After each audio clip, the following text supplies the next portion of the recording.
Good evening everyone, and welcome again to the BREEDPLAN Basics Webinar Series. Tonight's webinar, I'm Paul Williams from Tropical Beef Technology Services, and tonight's webinar will be presented by Catriona Millen from SBTS, Southern Beef Technology Services.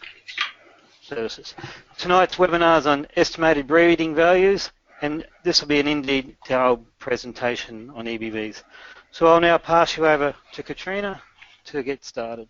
Did you want to do the housekeeping stuff, Paul? I'll do the housekeeping, sorry.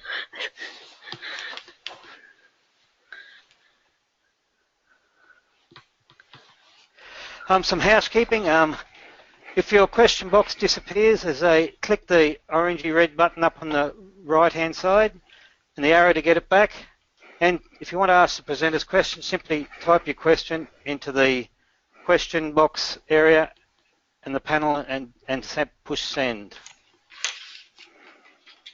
Also, if you're having audio problems, you can always use your telephone by switching your audio to mic and speaker to telephone and then dial in using the number provided. And back to you, Catriona. Thanks, Paul.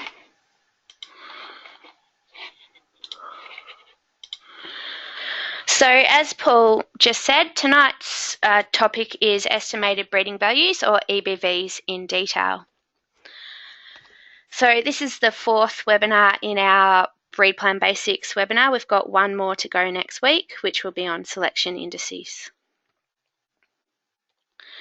So what we're going to look at tonight is what is an EBV, what is accuracy, what is a contemporary group, how do our EBVs work across different environments, and do EBVs work? So for those of you that came to webinar 1, this might look a little bit like deja vu. We're just going to go through these slides as a recap. So what is an EBV? So how the animal looks, or its phenotype, is made up of both its genetics, or its genotype, and its environment. So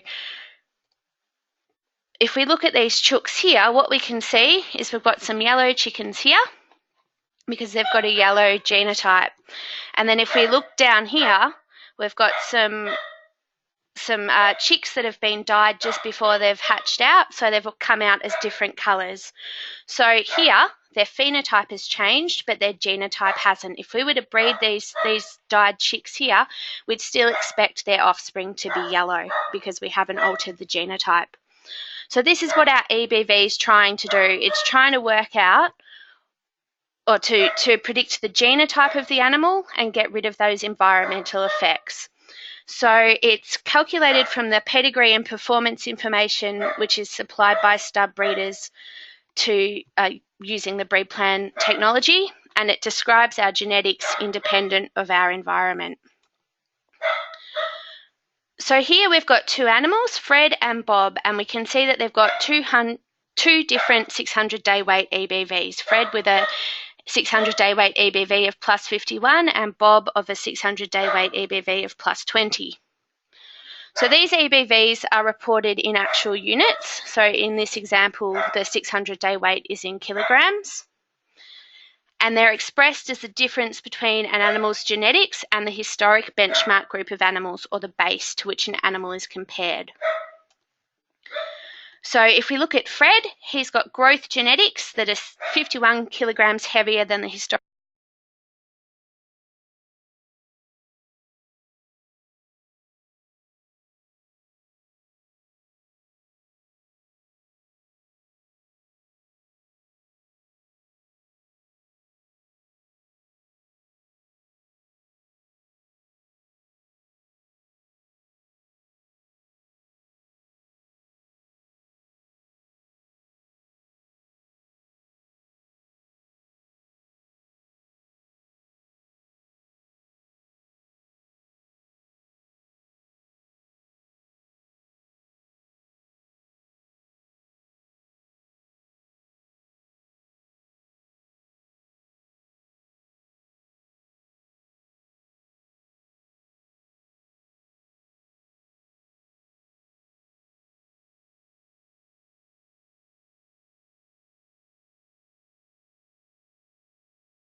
are provided along the bottom of the EBVs here, and they're always 2 years behind the current year. So for example, 2015, our breed average EBVs are for our 2013 born calves. And what will happen is in 2016, 1st of January, the 1st January run, these will roll over into 2014 born calves. So if we have a look at this animal here, we can see that for calving ease direct, he's below the breed average EBV, and for 200-day weight, he's above the breed average EBV. And once again, we can see here, 600-day weight, this animal is...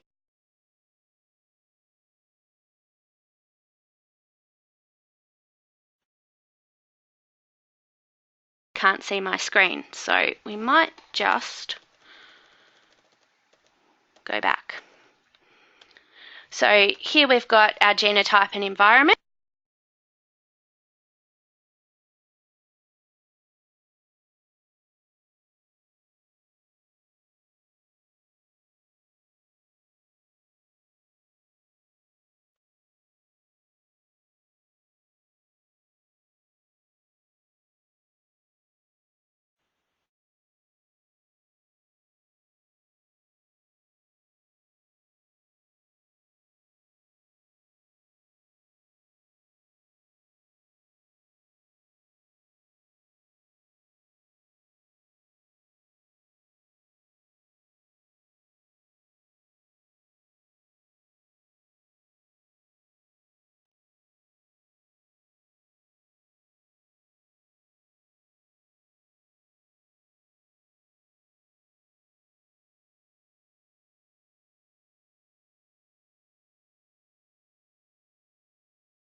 Another thing we can do when we're looking at EBVs is compare them to the percentile table.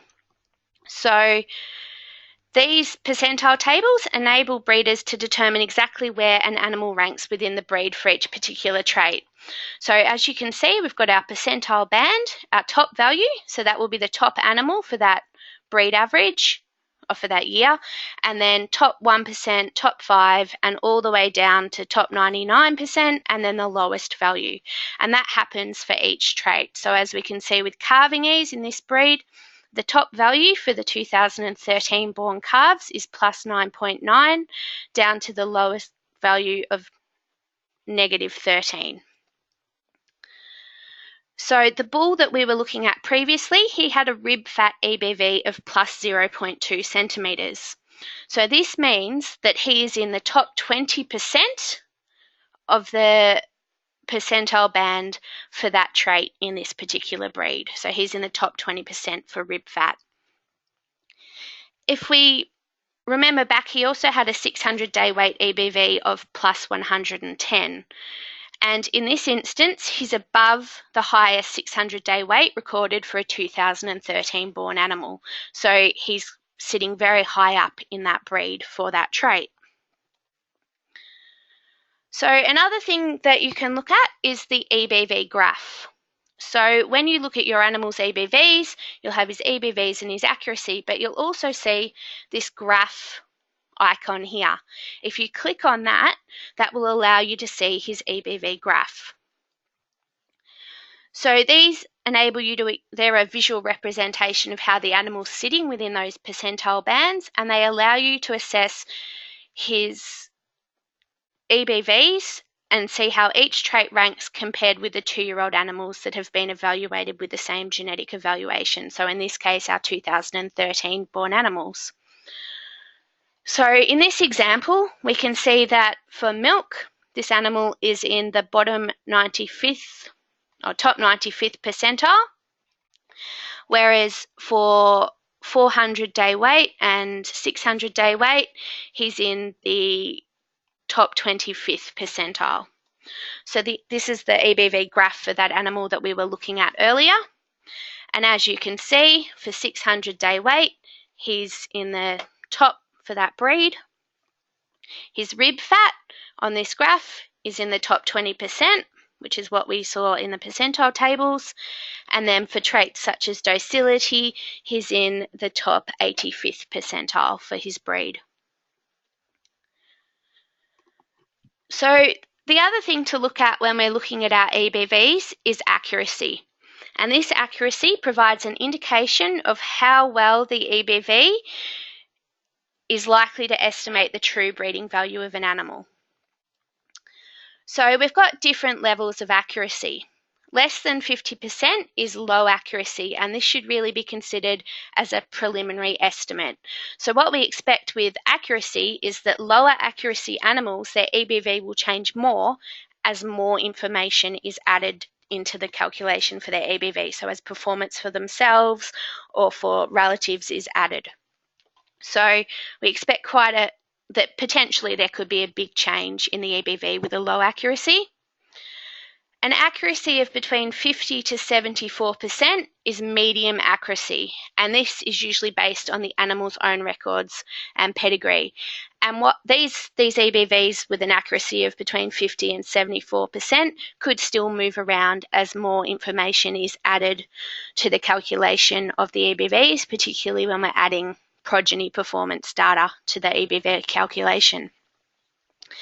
An accuracy of between 75 and 90% is a medium to high accuracy. This usually includes some progeny information.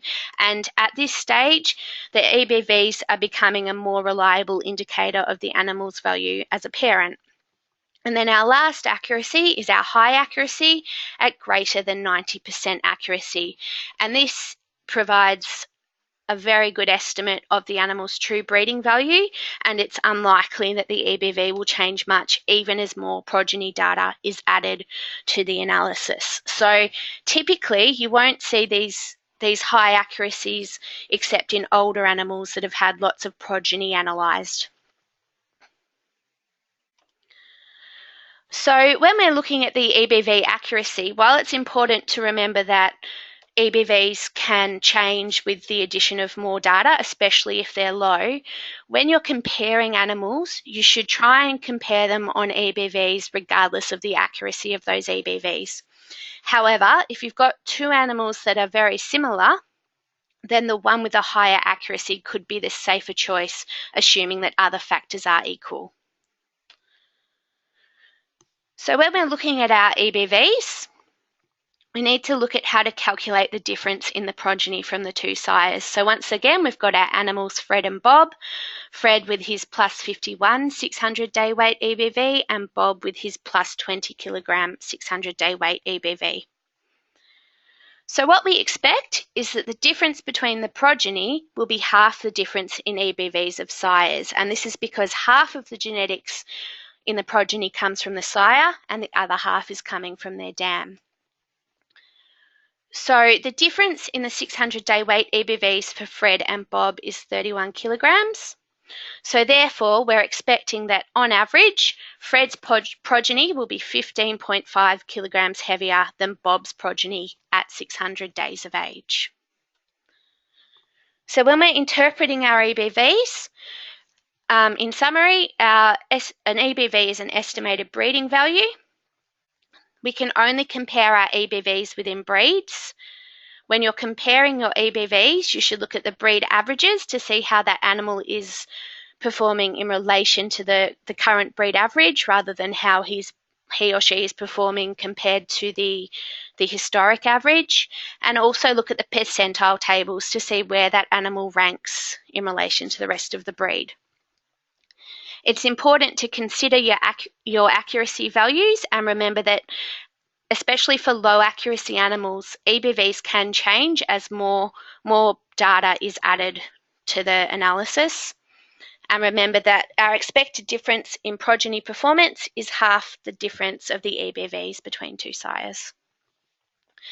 So with that, Paul, are there any questions? Hi, Catriona. None. We did have some audio problems earlier on, but it seems to have fixed up now. So no questions at present. I know I've got one now. In regards to accuracy, what stops people from being over generous with their weights, etc., to make things look good? So we're actually going to cover what happens if you only performance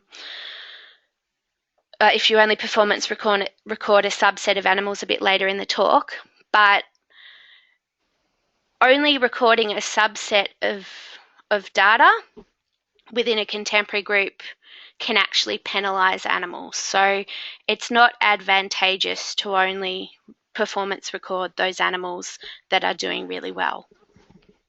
What they're asking was if you're over generous with their weights, making up sort of adding extra weight onto what they really are.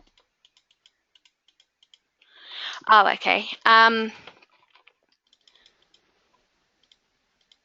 regards to accuracy. No, yes. In regards to actually what stops people from being over generous with their weights, etc., to make things look good? Well, I guess the answer is that BREEDPLAN really is an honesty system. We expect that our breeders will put in accurate data, and eventually your EBVs will reflect the fact that you've put in dodgy data. So if you put a dodgy weight in on an animal when he was younger and he starts having progeny that aren't performing as well, his EBVs will change, and you'll see that in the EBV. Did you have anything to add, Paul? No, also because quite often there's links to other herds, and so that'll have some effect as well on those EBVs. And also that if you're just doing it to some animals, they'll probably become outliers, and the data will be thrown out. Yeah. How do you know if the accuracy is higher or lower? So when you look at That's it. Yep. When you look at the EBV, underneath each EBV there's an accuracy. So, for example, if we just go back here, we can see that when the EBVs are reported for this animal, the accuracies are reported underneath. So that will let you know what the accuracy is for each trait. And then the accuracies are, a low accuracy is less than 50% up to a high accuracy of greater than 90%. That's all the questions for now, Catriona. Thanks, Paul.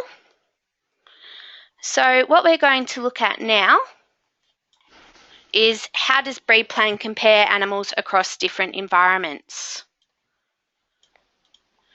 And so one thing that we might hear quite often is that there's this perception that some bulls will have better EBVs because they're on better country and the environment's causing them to perform better than someone who might not be on such good country.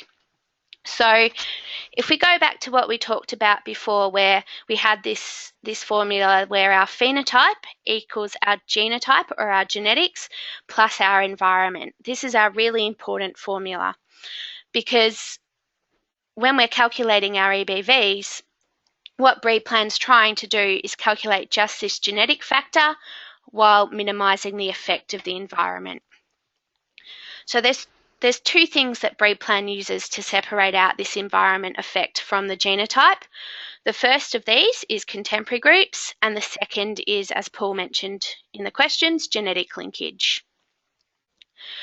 So a contemporary group is a group of animals which have been like-treated. So they've been raised in the same environment, and therefore they've had equal opportunity to perform. And so what contemporary groups do is they allow BREEDPLAN or the BREEDPLAN analysis to remove the effect of as many non-genetic effects as possible, or remove the effect of the environment. And when BREEDPLAN is calculating the EBVs, it uses the difference between animals within contemporary groups. So there's a number of criteria that are used to form these BREEDPLAN contemporary groups, and a number of these are automatic, and so BREEDPLAN automatically splits the data into these contemporary groups using these criteria. We also have some automatic which are breeder influenced, and then we also have breeder supplied. So in the previous two webinars, we've been talking about separating your animals into management groups in certain situations, and these are these breeder defined management groups. So our automatic contemporary group forms are herd, so only animals that are in the same herd will be compared to each other. calving year, so only animals born within the 1 calving year will be compared to each other. Also, our natural and AI animals are not compared to our ET calves. The number of animals in a birth is also important, so single calves are not compared to twin calves. Male and female animals are split into separate contemporary groups, and also when we're looking at things like days to calving, the dam age is important, where first calf heifers are not compared to older cows. Then we've got a number of these automatic but breeder influenced. So the first of these is weigh date, and only animals which are compared on the same, or which are weighed on the same date, will be compared within a contemporary group. So that's why it's really important that you weigh all of your calves on one day rather than splitting them into different weigh dates. Also, your weigh history, the weigh history on those animals must be the same for them to be able to be compared within a contemporary group. Also, calf age or slicing. So this differs for traits, but essentially if calves are born too far apart from each other, they won't be compared within the same contemporary group. So when we're looking at slicing, we don't require breeders to put in management groups for different age calves. Please let the breed plan analysis do this, because if you split your groups, then they might not be split quite correctly, and that will influence your contemporary group formation. And lastly, our bull versus steers aren't compared. So that's also something that is influenced by breeders. And the last contemporary group is our breeder-defined management groups. So when should you record your management groups? So beef producers should assign animals into different management groups when either an individual or a group has not had an equal opportunity to perform. So for example, if you've got some animals that are sick, then they should be placed into a separate contemporary group from the rest of the herd. If you're feeding animals for a show or a sale and they've had more feed than some of your other calves, they need to be split into separate contemporary groups as well. If you've had animals which are reared in different paddocks in which the feed is of different nutritional value, then they should be split into separate contemporary groups. However, if you've got cows and calves in 2 paddocks that are right next door to each other where the feed is the same, you don't need to split those animals into different contemporary groups. It's only when things like the feed are different. Another example, if a bull has been fighting and he has lost weight before weighing, then he needs to go into a separate contemporary group. And also if some yearling bulls are used as sires when others aren't, they should go into separate contemporary groups. So our contemporary groups are like a tree. For example, we've got our group of weaners here that are weighed on the same day. And they're automatically split into 3 contemporary groups: females, bulls, and steers. And then within that sex contemporary group, they can be split into a number of different things. So we might have some bulls that are part of a show team, some bulls that are in 2 paddocks which have different nutritional feed values, and also some bulls that are sick. So that splits the contemporary groups further. And then within paddock A, if we've got animals that have a long time between when the first one was born and the second one was born, so say 3 or 4 months difference in age in that group, they will also be sliced for age. And what you can see as these splits occur, once an animal has split from a group, they can't all go back together. So all of these bulls, once they're assigned to show team or sick or paddock A or paddock B, the animals in paddock A will never be able to be compared with the bulls that were sick. So if we've got a contemporary group size which is along this axis here, and then the record effectiveness, we can see here when we've got a contemporary group size of 1, that information, performance information, isn't adding anything to the breed plan analysis. And our optimal contemporary group size occurs here when we've got this group that is 6 or above. So our optimal contemporary group size is 6 and above, and you should be aiming to get the biggest contemporary groups that you possibly can with your animals. So to try and maximise contemporary group size, BREEDPLAN has a number of recommendations. So firstly, try and restrict your calving periods to 6 to 8 weeks, and this will help with the age slicing because animals will be born quite close together. It's really important that you weigh all of your animals on the same day. So for example, with 200-day weight, don't wait till each calf turns 200 days of age and weigh them on that day. Pick a day that's in the middle of when all those animals will be 200 days of age, and weigh all of those animals on the same day so that they all end up going into the same contemporary group. If for some reason you are going to be splitting the group, so say for example you're splitting some calves out into a show team, or you're splitting splitting bulls and steers, try and weigh all the animals in the contemporary group before doing that. So weigh all of your animals before you pull your show team out, or weigh all of your animals before you castrate the steers. If you need to divide animals, try and use the automatic grouping criteria. So for example, dividing on sex or by calving year. Using recipient dams of the same breed, because only the calves out of the same recipient dam breed will be compared to each other. So for example, if you're going to be breeding 10 ET calves, try and find all recipient dams that are all of the same breed for those calves. And also try and run your animals in as large a group as possible. So maximising contemporary group size is especially important in small herds. Because small herds have less animals to start with, it's really easy for these contemporary group sizes to start contemporary groups to start dividing, and this means that it's harder for small herds to get good contemporary groupings. So these recommendations are really important for our small herds. So what will happen if we only record our best animals?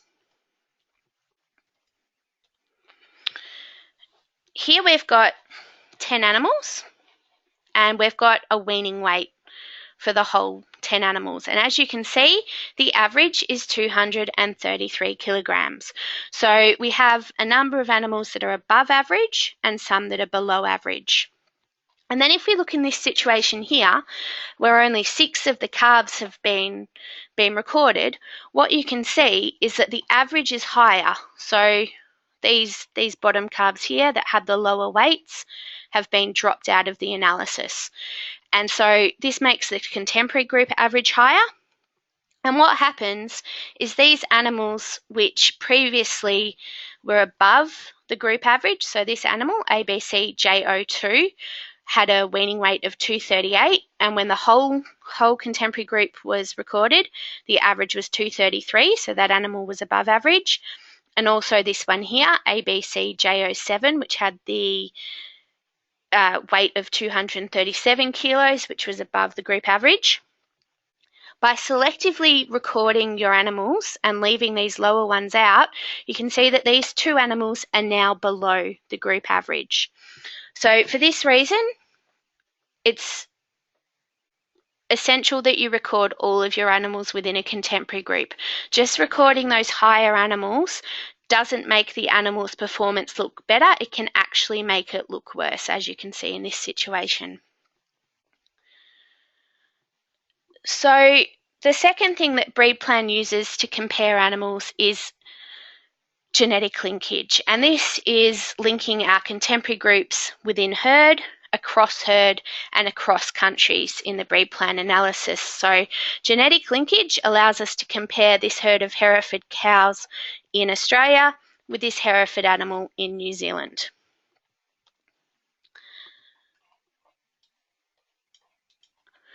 So our comparisons between our contemporary groups is through common size and dams, and that is our genetic linkage. And these common sires link contemporary groups within a herd, and across countries. So here we've got a contemporary group 1 where sire A has been used, contemporary group 2 where sire B has been used, and contemporary group 3 where sire C has been used. And if we just look at these 3 sires, it looks like sire B is the best performed sire because his average progeny weight at 400 days of age is higher than that of sire A and sire C. But this isn't taking into account the environmental differences between these 3 contemporary groups. So what we do, or what BREEDPLAN does, is it uses pedigree links to enable comparisons across contemporary groups. So in this case, we've got our sire, Admiral, that's also been used in all 3 contemporary groups. And BREEDPLAN uses these differences in performance to calculate EBVs. So as you can see, sire A is now, and sire C now look better than sire B because we have something to benchmark them against, which is Admiral. So with our direct progeny comparisons, we had sire A with a plus 10 kilogram 400-day weight EBV, sire B minus 10 kilograms, sire C 20 kilograms, and Admiral 0 kilograms. And what we can see is sire A at plus 10 versus Admiral, we'd expect a 5 kilogram difference in the progeny. Sire B with a negative 10 and Admiral with a 0, we'd expect negative 5 kilograms difference between those. Sire C plus 20 400-day weight EBV, and Admiral at 0, we'd expect our plus 10 kilogram progeny difference. And these expected progeny differences are half the EBVs because the progenies have received half of their genes from the sires. So BREEDPLAN has a number of recommendations for maintaining your genetic comparisons in your herd. So while this may not always be possible because of how your herds are set up, what we recommend is that you try and remix cow mobs from one year's joining to the next. So ideally, each year you'd bring your animals in and you'd split the cows. Say, for example, you had 3 paddocks. You'd split the cows randomly into 3 groups and send them out into those cow mobs. However, that may not be possible because, for example, you might not want to join certain bulls to certain heifers. So what we recommend, even if you can't completely remix the cow mobs, is that you try and remix at least some of those cows and put some cows into different mobs. We also recommend that you replace your sires gradually, and this is so that you can compare a sire used last year, so how his calves performed last year compared to how they perform this year. So don't replace all of your sires at once, try and replace that gradually. And also try and have multiple sires represented within a contemporary group. So the quality of your data is really important because only our quality data will produce quality EBVs. So with that, Paul, have we got any more questions? Yes, we have some questions. The first one is it reliable to compare European EBVs to Australian EBVs? And also, is the base historical data from Europe taken into account in the Australian-based data at all? If the animals are compared in the one analysis, then you could compare between Europe and Australia. But if they're being run as separate evaluations, then no, you shouldn't be comparing those EBVs directly. I'm not sure if we've got any breeds that are comparing or that include Australian and European animals in the same analysis. I know that we have a number of breeds which have Australian and New Zealand animals within the same analysis. If it's a specific breed you can send me an email and I'll look up for you which countries are being compared in your breed. And what was the second part of that question? Sorry, Paul. Is the base historical data from Europe taken into account with the Australian-based data at all? If they're separate genetic analyses, then they would be separate bases. But some of that data may be in common between countries if some of those historic animals were in both populations. Yes. Next one is if I have a stud heifer born to a dam that has died at 3 weeks and the dam died when the calf was 3 weeks of age, is there any, the calf's been hand reared, is there any point in including that data from this calf? So it would be in contemporary group of 1. It would be in a contemporary group of 1.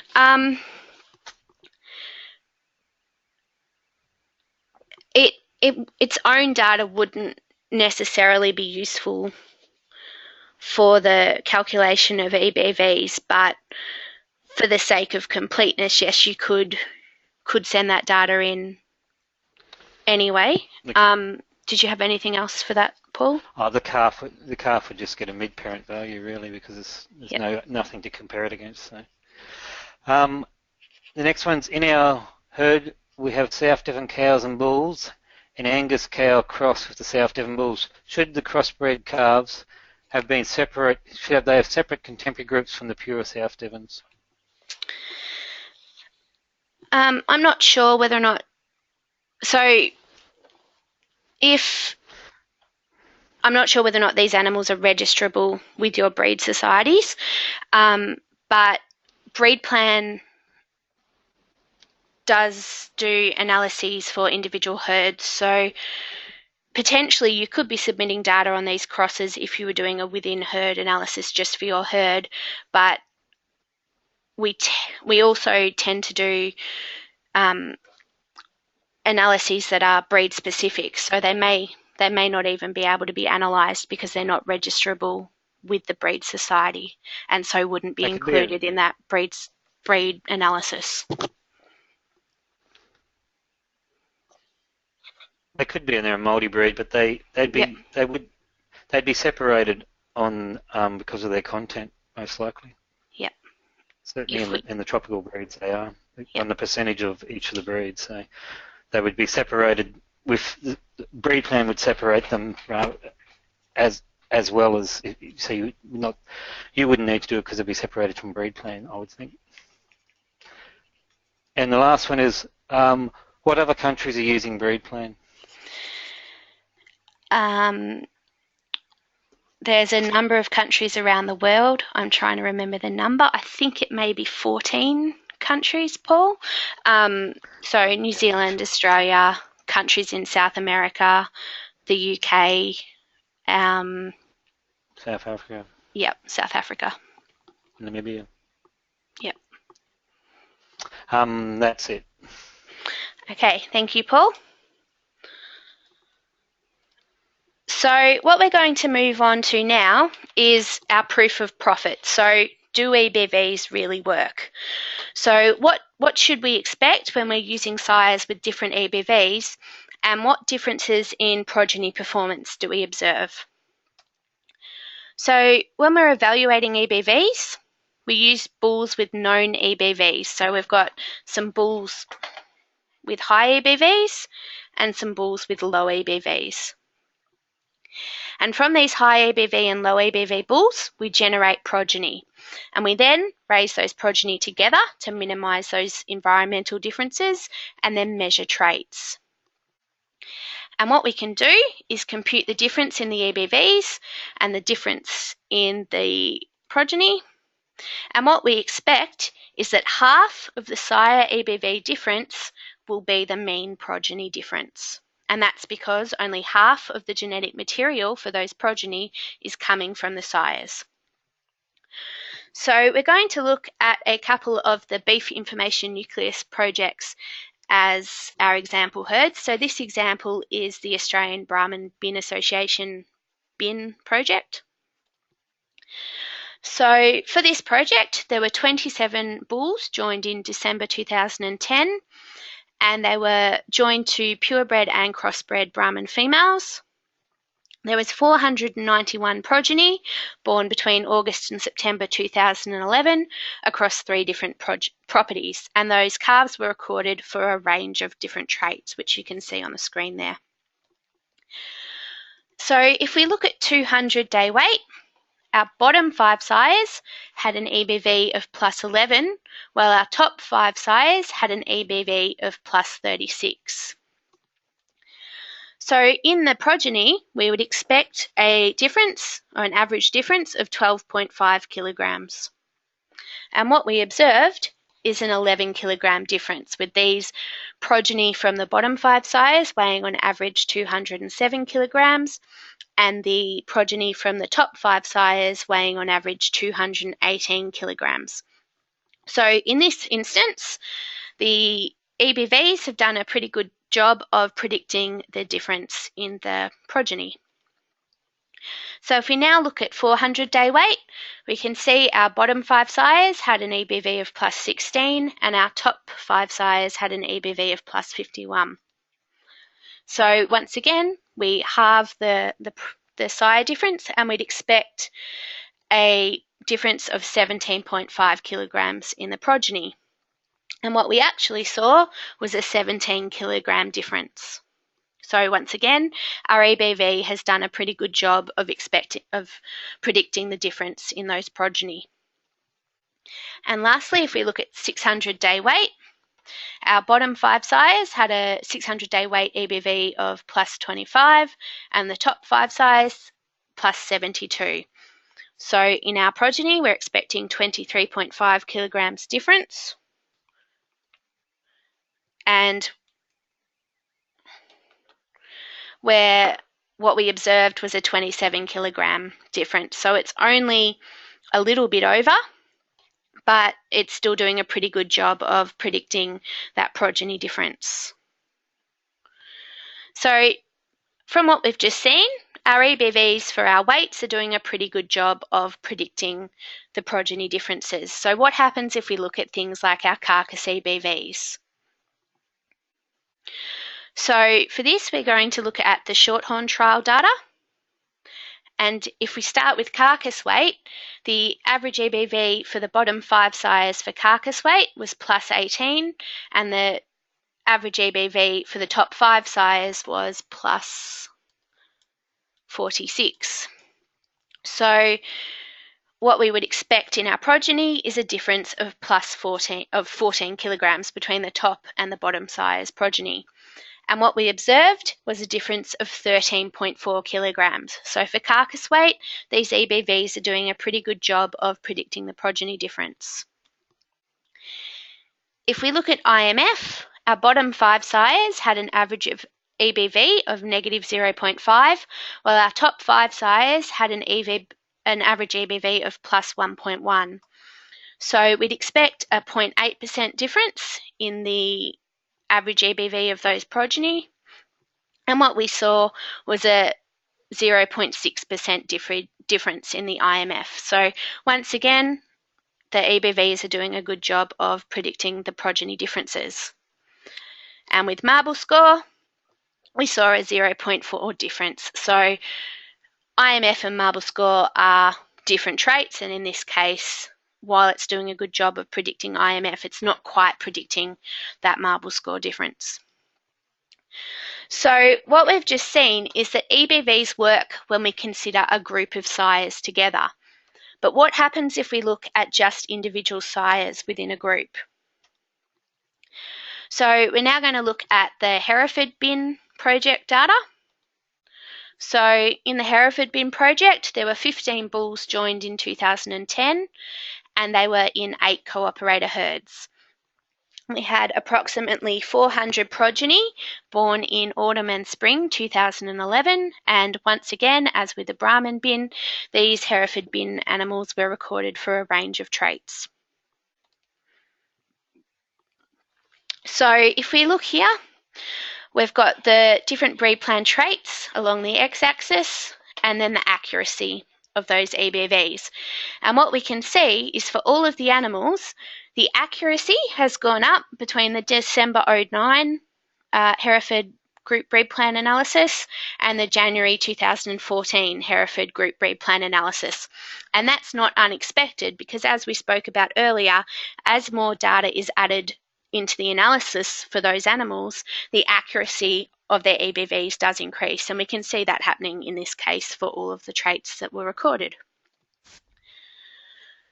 So if we look at the weight traits, we can see that the average change in EBV for all of those sires doesn't change all that much. There's a slight drop for 200 and 400 and 600 day weights, a bigger drop in mature cow weights. Milk EBVs stay on average the same, and the carcass weight goes up slightly, but they're not substantial changes in that average for the group.